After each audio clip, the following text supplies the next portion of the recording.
Takes a while. Here we are. Welcome to the NextGEOSS webinar, and we are going to talk about how NextGEOSS is supporting food security from space today. My name is Bente Lilja. I'm going to be your host today, and with me, you see also the speaker, Bram, and we will introduce him later. But before we start with the webinar, this is the normal procedure on the NextGEOSS webinars. We do a weather report. So you could say a webinar metadata in situ observation. And the weather is, Bram, can you tell us where you are and what the weather is like? I'm currently in Belgium, and the weather is very hot here for the time of the year. So we have about 20 degrees right now. So it's really hot outside and good for a cold drink in the garden. Very nice weather here. Or on the fields, of course. On the fields, yes. Yes, so it's February and 20 degrees Celsius plus. That's not the normal winter, even, I guess, not even in Belgium, right? So, no. So where I am, I'm from Norway. I'm sitting in Norway, and the weather outside is also rather warm for a Norwegian winter day. It's a few degrees Celsius, so 2-3 degrees plus, and overcast. But parts of Norway, I was told today, that is, approaching 20, not quite 20 as in Belgium, but rather warm for the season. So with that, we would love to hear from you, by the way. So you can chip in with your metadata information with weather reports from where you are listening and attending this webinar. That would be great. You have the chat box. Please let us know what the weather is like where you are. And then you have to tell where you are also, of course. So we have one speaker today. And but before I give Bram the floor, I would like to do some housekeeping. And I will also remind you that this is a webinar in the NextGEOSS webinar series. So what we do in this webinar series is that we are highlighting and educating the experts, if you like, on the technology that we are using, but also how the technology are being applied. And today we will listen to Bram tell you how he has used the technology in NextGEOSS to an application to his pilot on food security. So we are covering the NextGEOSS capacity or the NextGEOSS resources from both the technology perspective and also from a user perspective. So we recommend that you sign up for the webinar series. You can do a general sign up and get alerts for every new webinar that we have. We have at least one per month. Now, today we have one speaker, as I said, and he will speak for about 20-25 minutes or so. So the questions, yes. and we really would like to have your engagement, having you ask questions. Use this opportunity to ask directly to Bram, who has hands-on experience of using the NextGEOSS resources. So please, you can write your questions when it pops up in your head. Please write it in the chat box. I will keep an eye on it so that I can ask the questions when Bram has finished. So with that, yes, Bram has this presentation, and if you stay on to the end, you will be able to receive the PDF directly from the chat box as well. So if you stay on, you will get the presentation immediately after he has finished. With that, Bram, can you tell us who you are, and then we can dive into your presentation. All right. Thank you very much, Bente, for the introduction. So my name is Bram Janssen. I work as an information technology architect at VITO, Belgium. So where I coordinate the teams to develop end-user applications, which are mostly web-based. And specifically for this webinar, I will highlight one of these applications that we've built, the food security pilot that we've built within the NextGEOSS project. So that is what my presentation will be about. So let me start by sharing my screen. Yes, and while he is starting, you can notice here that the webinar room is now decorated with food. So but we will disappear now. Yes. All right, so everyone should be able to see my PowerPoint presentation by now. So like I said, the goal in the next 20 minutes is to provide you an introduction to the food security pilot that we've built within the NextGEOSS project. So we will start with a general overview of the pilot and the context where it was built in. And then we go into a little more deep dive saying which features are being implemented in the pilot and how this was done on the NextGEOSS platform. So first of all, let's start with a little bit of context for the food security pilot. So the pilot is built within NextGEOSS with the goal to support one of the SDGs, which was launched by the UN, specifically the Zero Hunger one. So what we try to do is to help solve malnutrition and hunger, which is mostly caused by the lack of a steady food supply. So what we try to do with the food security pilot is to give information to decision makers, being farmers, being governments, being industries, giving that information to them to use, to deploy, or to rethink their strategies in order to create and support sustainable food production processes. So what we try to do is deliver information on how fields are doing, how healthy is a crop on a field, even the different phenomena that are appearing on the field. So for example, when we expect the fields ready to be harvested and such, all this kind of information we try to provide to these decision makers for them to use and further exploit in their strategies.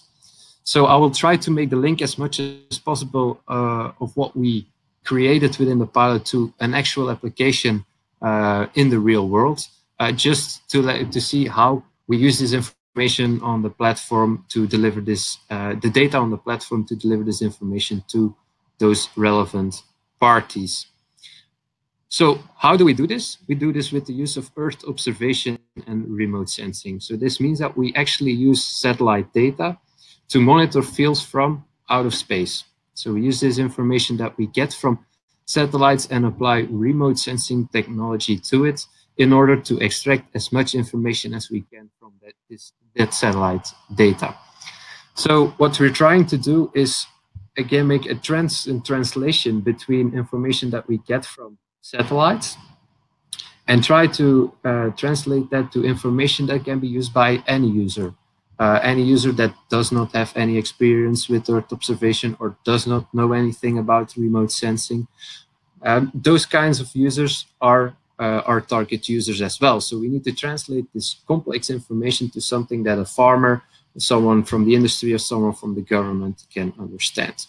And that's what we try to do in this food security pilot. So through the use of Earth observation and remote sensing.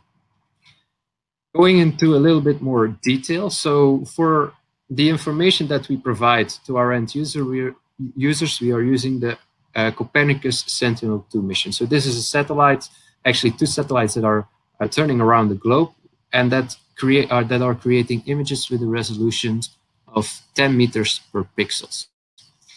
The information that is gathered by this satellite makes it an important asset for crop monitoring. So we can get enough information to extract additional information about how good is a crop doing, what is the health of a certain time. So all this information we can extract from the Sentinel-2 data.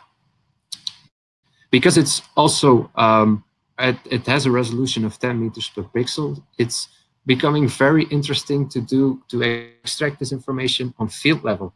So large agricultural fields can really be monitored from outer space thanks to the Sentinel-2 data. Of course, combining the resolution and the data that is being captured by the satellite makes that we have a lot of applications possible. Some of these applications I will highlight during the next couple of slides, what we actually have been building in the pilot on the NextGEOSS platform. So like I said in the previous slide, the objective for this pilot is to facilitate the use of Sentinel-2 data, but without the end user knowing that it's Sentinel-2 behind it. So the end user should not be aware that this is which satellite is being used, which algorithms are being applied. So the goal is the relevant information about crop management processes, how fields are doing to this specific end users. How are we going to do that? We're going to implement a couple of functionalities to do this. So first of all, we have created an on-demand processing chain for processing Sentinel-2 data. This means that this is currently a workflow which is being run on the NextGEOSS platform.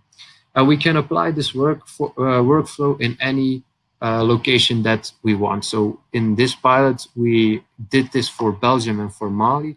But let's say, for example, that we are interested in generating information above South Africa. We can apply this workflow to South Africa as well. So this is the on-demand part, is that you can request your area for processing, and the Sentinel-2 data gets processed for that specific area. Together with that, we also combine analytics, meaning that you can retrieve a graph over the complete archive of Sentinel-2. So get a value for each kind of information for each data point of the Sentinel. So each, for example, the average value for a field each day since 2015 until the current day, for example. So those things we've also built, that you are able to see the evolution of a certain parameter or a certain piece of information throughout the time. What we're also investigating on, which is a challenge when working with satellite data like Sentinel-2, is the need for temporal dense profiles. Because we are working with a satellite that is capturing color images, it can happen that, of course, there's a cloud above a field. And especially in Belgium, you have a lot of clouds, except for today, of course. But you have a lot of clouds.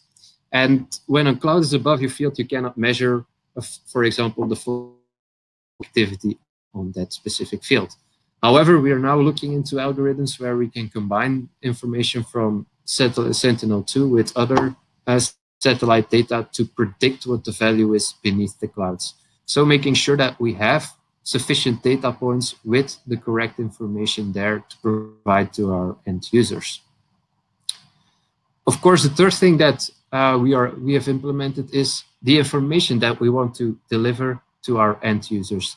This is in the form of vegetation indices. So these indicators each give some piece of information about the status or the health of a crop on a field. And this information... Bram, sorry yes? to interrupt you. It seems like your slides is not moving. Did you... It's still on the same slide. It's still on the same slide. Yeah, okay. Yeah, still sorry. on the same slide. Okay. So it should be still okay. So you should be able to see the satellite flying by over the Earth on the right side still. Yes. Yeah. Okay. Thank you. So that is the indicators that we derive from those Sentinel-2 images. And then as a last step, we're also applying phenology algorithms. So meaning that we are trying to derive natural phenomena from those vegetation indices. For example, the start of a season, the end of the season, when it should be harvested, and these kinds of information. Because NextGEOSS is also very based on user feedback and community feedback, we're also constantly working together with the industry and GeoGlam to see which products we can develop to provide additional information to our end users in our community portal. So looking at the first implementation that we did was the creation of the vegetation indices. So meaning that we transform an image that you see in the background to something that you see, which is on the right side below one of the vegetation indices. In this case, you see an example of the evapor, which displays the amount of photosynthetic activity in a pixel. And in this image, you can see, for example, the more green areas are really where there's a lot of photosynthetic activity. The brown ones are less or none activity, where you can really start distinguishing town centers, rivers, roads, and such. And you can also see really the different fields there. You can even see if there is a kind of inconsistency in your field. That can be useful. For example, if you see an inconsistency of your field, and you see a brown spot in your field, and you notice that it has been very hot in the last couple of days, maybe you need to rethink your strategy and irrigate this section of the field a little bit more. So that is how this information can be used, for example. Other than the evapor, we also create other vegetation indices, 4 in total, where each of them giving some kind of information about the crop on the field, the status, or the health of it. So looking at how we do this on NextGEOSS specifically is a bit summarized in this slide. So we start on the right side where we have the NextGEOSS data hub containing all the data sets or a collection of data sets where we are using the Sentinel-2 data set. What happens if Sentinel-2 satellite captures a new image above our area of interest that we are processing? A trigger is being sent to the NextGEOSS platform, which is hosted by TerraDUI on the EGI cloud. On this cloud environment, our processing workflow starts. So we take in as input the Sentinel-2 image, we do our calculations, and we derive our 4 vegetation indices from that specific image. What then happens is the result is distributed over 2 channels. First of all, it follows the black arrow, which is going down to the VITO data analytics time series components. So the data is transferred to the VITO environment, where we have an analytics component which allows you to create those time series on the fly and for your own area of interest. So meaning that with this kind of technology, a user can say, okay, I want to have the average photosynthetic activity over this field, where he or she is drawing a specific field, throughout the complete archive of Sentinel-2 from 2015 until now, for example. It can query this data analytics component, and it will result in a graph or data points where the average for that specific area of interest is returned for each available data point. So this is the first channel where you can query the data that has been calculated on the platform. And secondly is more to the upper left, where the data is also sent to a GeoServer instance where it is visualized. Both of these flows are coming together in our community portal, where a user is able to visually browse through the vegetation indices that have been calculated, even through time. So the complete archive is processed from 2015 until now. The user is able to select a specific date and see what the status was of the indices at that specific moment. It's possible to draw your own area of interests, where you can compare them next to each other, and which results in something like this. So here you see an example that I've chosen out. It's from the day before yesterday, where we had a nice sunny day in Belgium, where I took an image above a couple of agricultural fields. So from this image, only visually, you can already see that the different fields that are in the image, where some of them look green, where something is growing, and some of them look brown, where still it's just dirt ground there. I've drawn one area of interest above a specific field, and when I do that, I get the information, the time series information for all the data sets that we have available. So that means that I have a time series for all those 4 vegetation indices, and for the rainfall and temperature as well.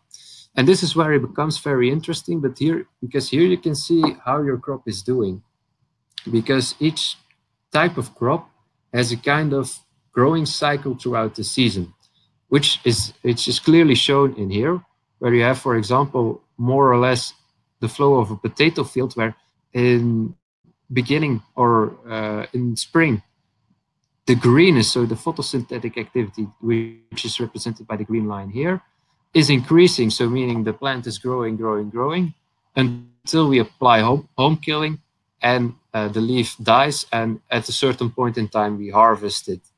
So this really allows you to see how a field is doing throughout the growing season, even follow it up on the fly as well. And then, because we have all the data sets available here as a time series, we can start comparing them next to each other. We can say, for example, let's plot the rainfall and the temperature, and we see that in this case, at this specific moment, there was a lot of rainfall compared to the other days, and we see a light decrease in our greenness. That may be a cause of why the greenness is decreasing, but it cannot be the only cause, of course.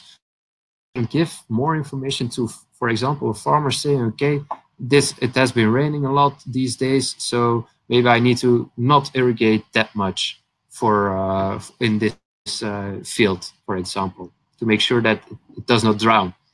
So this kind of information is very useful to farmers or to industries as well, where they can follow up their fields remotely and see how they are doing.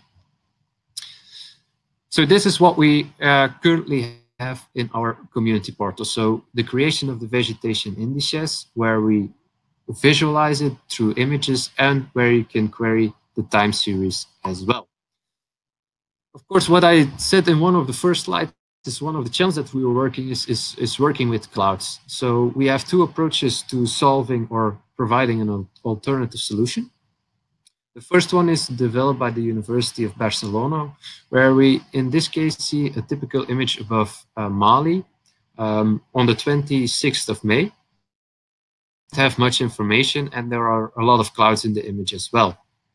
What they did is create an on-the-fly composite service, where we can create images like this with a synthesis over a number of days. In this case, we created a composite for 10 days, combining data of 10 days into one single data point.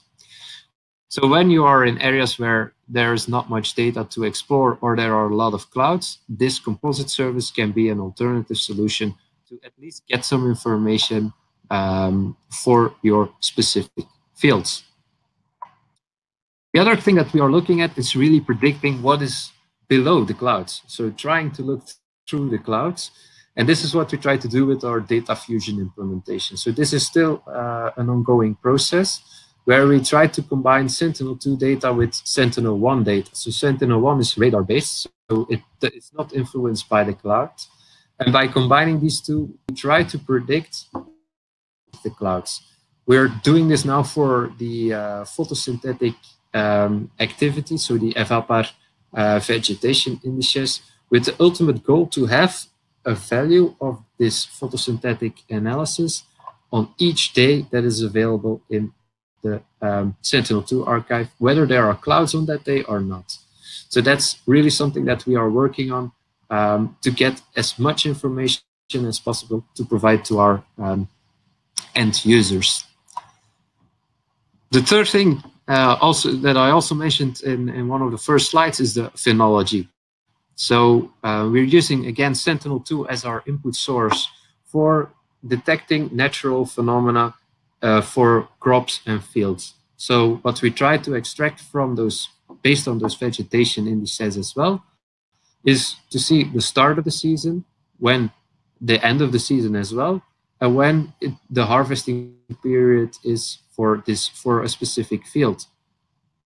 This is useful. This is very useful for example, for industries where they have a lot of fields to manage, and with this they can see when the harvesting period for this field is, and they can change or rethink their strategy for further processing what comes of this field to make sure they have a continuous and sustainable production process.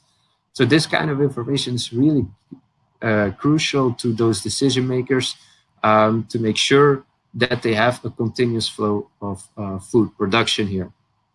So that's what we try to do with the crop phenology algorithm, which will also be built on the NextGEOSS platform. So that's the functionalities, the features that we have built within our pilot. A bit covering on how this is built on the NextGEOSS platform. To summarize, the ultimate goal of our pilot is to provide insights to end users with a goal to support the sustainable food production. So give relevant information to decision makers so they can exploit this information to further steer or rethink their strategies. For example, farmers to make their treatments depending on the information that they get from the portal. Industries that are rethinking or replanning their food production processes, or even governments to change their policies based on the information on the agricultural status of their area of interest. We try to do this by translating Earth observation data, so Sentinel-2 data, to crop management information. So making the distinction distinction from satellite data to really information that can be used and that is understandable by our end users. The thing that we calculate, so this information that we process and create on the NextGEOSS platform it's not private, so it's not a secret. We publish this on our community portal, so it will be publicly accessible in the beginning of this year still. So it will be before the summer, it will be launched. So where everyone can start interacting with the portal, drawing their own areas of interest, seeing the time series and such, and browsing through the vegetation indices. And all of this that I've presented today is built on NextGEOSS, which allowed us to scale up our processing workflow to larger areas of interest. So like I said, we're now processing vegetation indices above the whole of Belgium and Mali. And thanks to the NextGEOSS platform, which is where we have direct access to the data sources, so the Earth observation data and the computational resources to process this data, we really can scale it up to any area that we would like and start calculating the vegetation indices there. So that's this is my final slide. So I want to thank you very much for attending this webinar. I have included some URLs here as well. First of all, a link to the NextGEOSS website, also a link to the food security pilot specifically, and then an article that has been published last Friday about the same pilot that I've presented here today, but more from a perspective on how this information can really support the sustainable development goals. And with that, I would like to conclude my presentation for today, Bente. Thank you so much, Bram. That was really interesting. Even if I'm a part of this, this project, I continue to get excited about the results that we are getting. So it was really, really interesting to see how you could make use of the technical development that has been done in the project. Now, we do have some questions today, and I'm delighted to see that. I sorted them out so that we see, I take them in the order that they arrived. So the first one is from Björn, and he asks, how do you ensure consistency of the product if you change between satellites and algorithms? So for the implementation that we did in NextGEOSS, we only used one kind of satellite. So so for the vegetation indices, which is currently being built, we are mostly depending on Sentinel-2 data. So this does not create any inconsistency also because of you have two satellites going around the world. Those images are processed through a kind of pre-processing phase, and then they are used for creating the vegetational indices. So there are some validation steps that are being applied to the Sentinel-2 data before we get to the calculation of the vegetation indices. But we don't actually have the problem here that we are combining two different satellites here, except for the data fusion part. But for the vegetation indices part, we're using just one Sentinel mission. And the same goes for the algorithm. So this is a kind of algorithm that has been developed and has been tested mainly on Sentinel-2 data. It has also been tested for ProbaV data as well. But it requires some adaptations, of course, based on the satellite that you're using.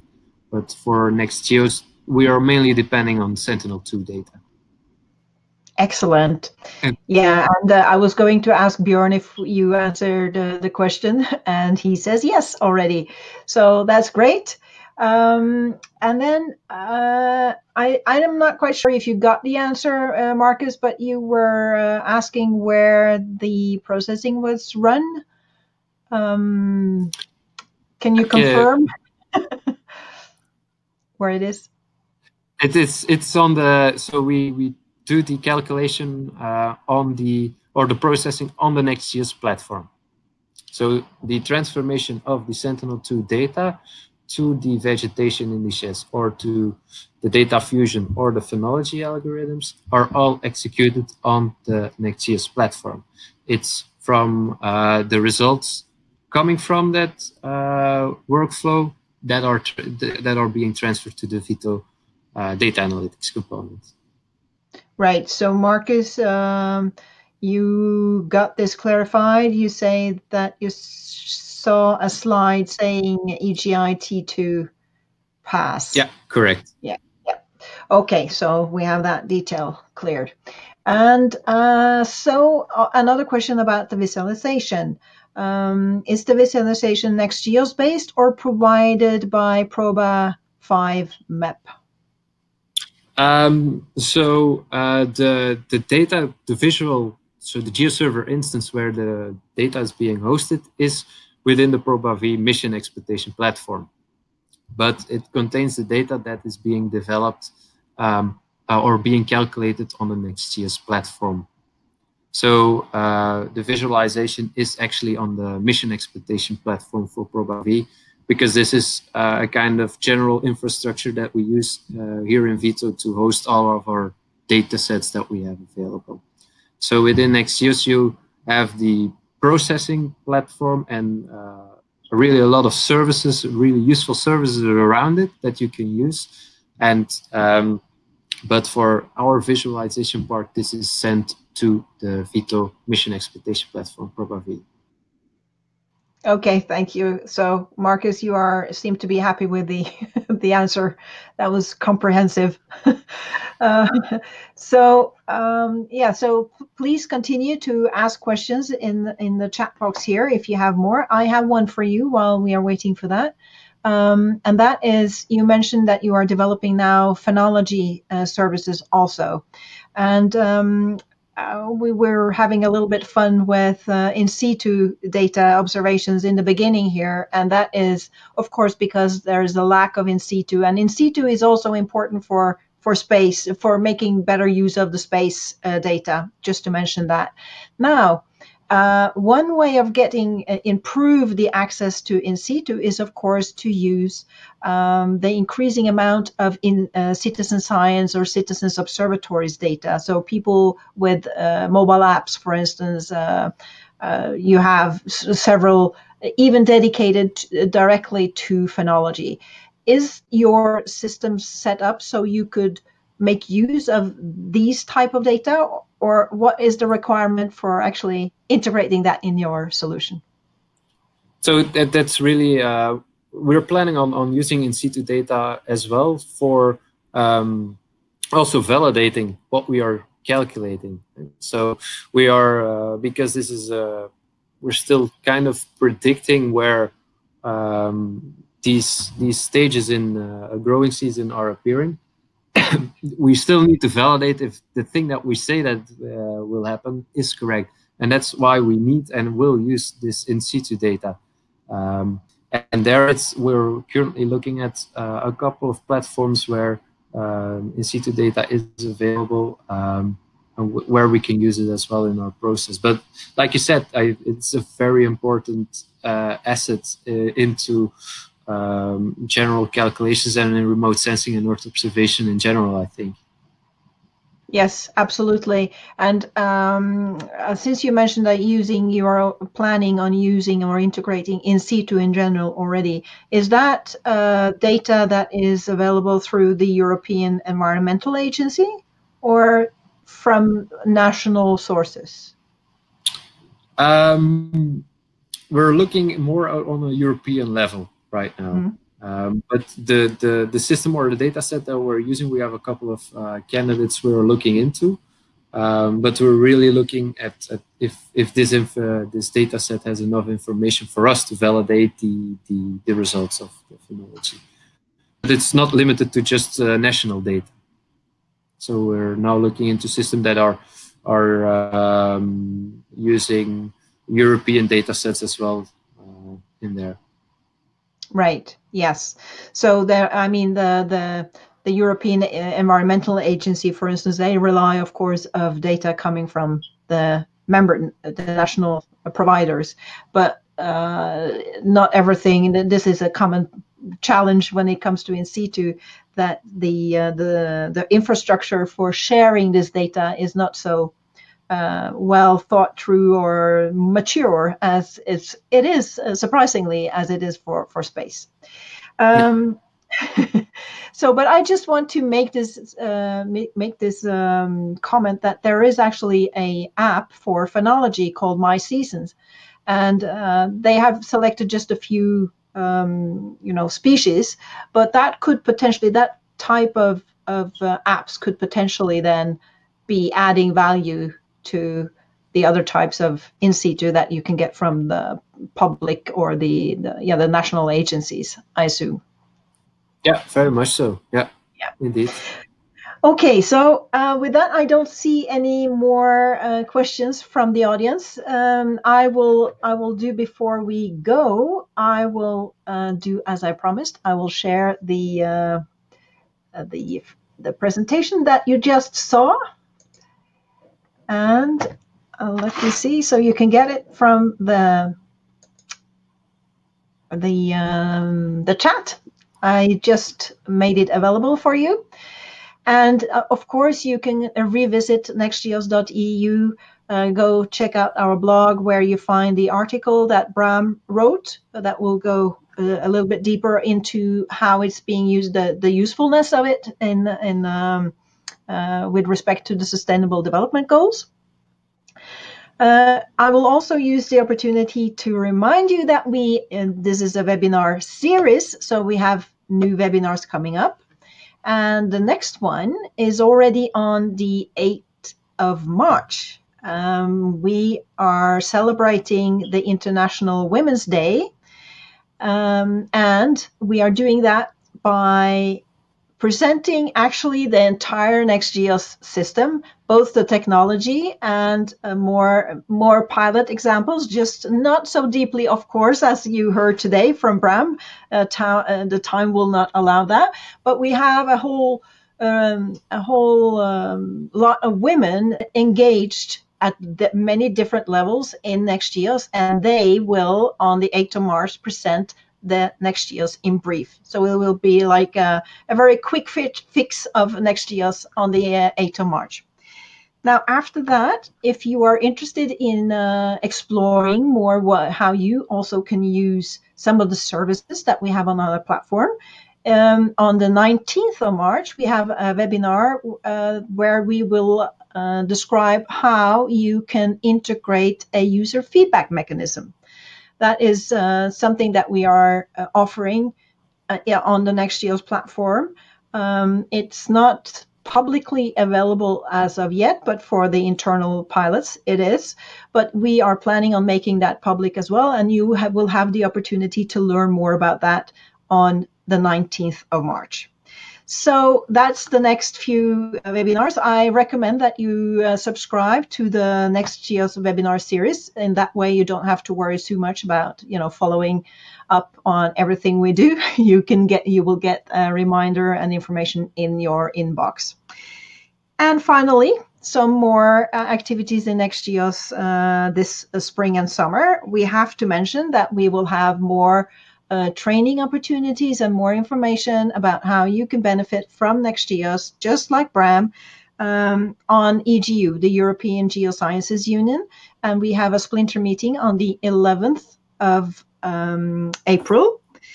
And finally, summer will be spent in Lisbon this year. We have a summit in Lisbon, 1st and the 2nd of July. Make sure you save those dates and prolong the stay in lovely Lisbon to attend also the EuroGEOS workshop that many of you already know about.